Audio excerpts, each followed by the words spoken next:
One Pennsylvania manufacturing company is suffering immensely because of the China trade war. They haven't been profitable in 2 years. So will they be voting for President Trump in November? NBC News reporter Maura Barrett went to the key battleground state that went red for Trump in 2016 to find out.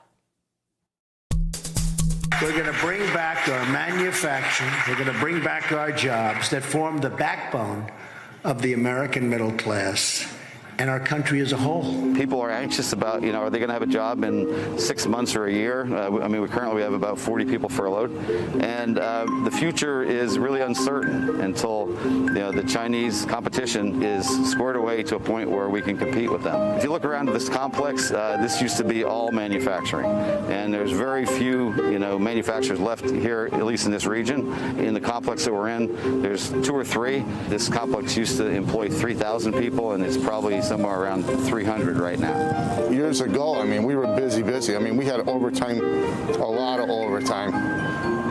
People used to cry there was too much overtime at times, but we're very busy, yeah. But it's not like that now, it's not.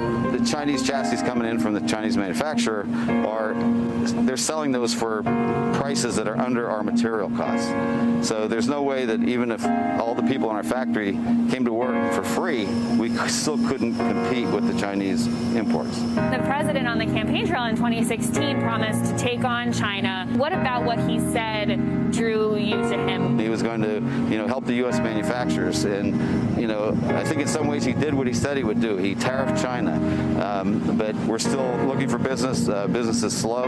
It's not creating jobs for us as of yet. The tariffs, they just haven't produced the results that we needed until there's something that the government does to stop China from subsidizing the prices of the trailers. There's no help for us. So we need someone to say, okay, here's the plan that not just going to collect revenue for the United States, but it's also going to get pricing up to where we're competitive. So I've been here for 27 years. I'm hoping to retire here. So I want to stay here as long as I can, and hopefully our president will help make that happen. We have a president now who's a businessman by nature and not a politician, and he tells you that. So hopefully he continues to have the business mindset and continues going forward what he's been doing. My whole family is Democrat, but my father would be rolling in his grave right now, but I don't see myself voting for a Democrat. I think Trump has done a great job. I really do. Can I ask you who you voted for in 2016? Trump. Are you leaning either way right now, or are you really looking to kind of balance? I'm waiting it out to see what happens. I'm still undecided, and where I'm going with my vote. I just have to hear what they have to say. It's a little early yet. To me, it's not about just the Chinese imports. It's about the rest of the economy. It's about COVID. It's about a lot of things. So there's a lot out there yet, and it's a little too soon to say. Maura Barrett joins me now from Berwick, Pennsylvania. And Maura, not only are you in a battleground state, which we just heard about, you're also in a battleground county. Can you tell us more about voters there?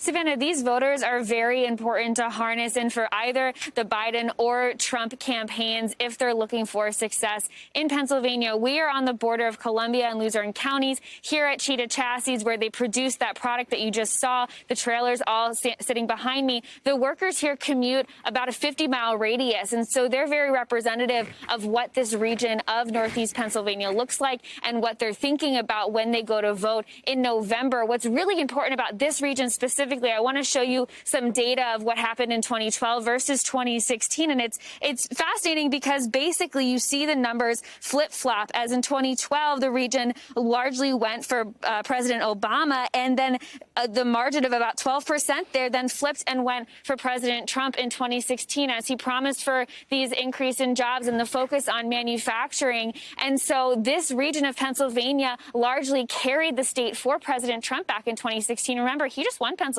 by 44,000 votes. It's a very slim margin, and a bulk of those votes came from this area of the battleground state. And so we're going to see, like we saw this week, Biden was in Pennsylvania earlier this week. Vice President Pence is here today. President Trump will be here later this week, and we can expect more of that because people tend to think if you can focus in on Pennsylvania, that's representative of what we're going to see in terms of winning the presidency. An interesting note that we've learned this week, the Trump campaign actually isn't isn't spending any money on air right now advertising in Pennsylvania. And their campaign actually saying on a press call yesterday that they believe they only need to win one of the three major battleground states, either Pennsylvania, Wisconsin, or Michigan, in order to hold strong on the presidency. But as you heard clearly from these voters that we've been speaking to, there's a lot of questions left unanswered from both President Trump and Vice President Biden. And so voters here telling me they're really looking forward to hearing what both candidates have to say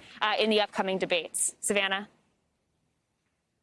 Yeah, so interesting to hear from so many people undecided when they knew what they wanted to do back in 2016. Great interviews. Thank you so much, Maura. Hey, NBC News viewers, thanks for checking out our YouTube channel. Subscribe by clicking on that button down here and click on any of the videos over here to watch the latest interviews, show highlights, and digital exclusives. Thanks for watching.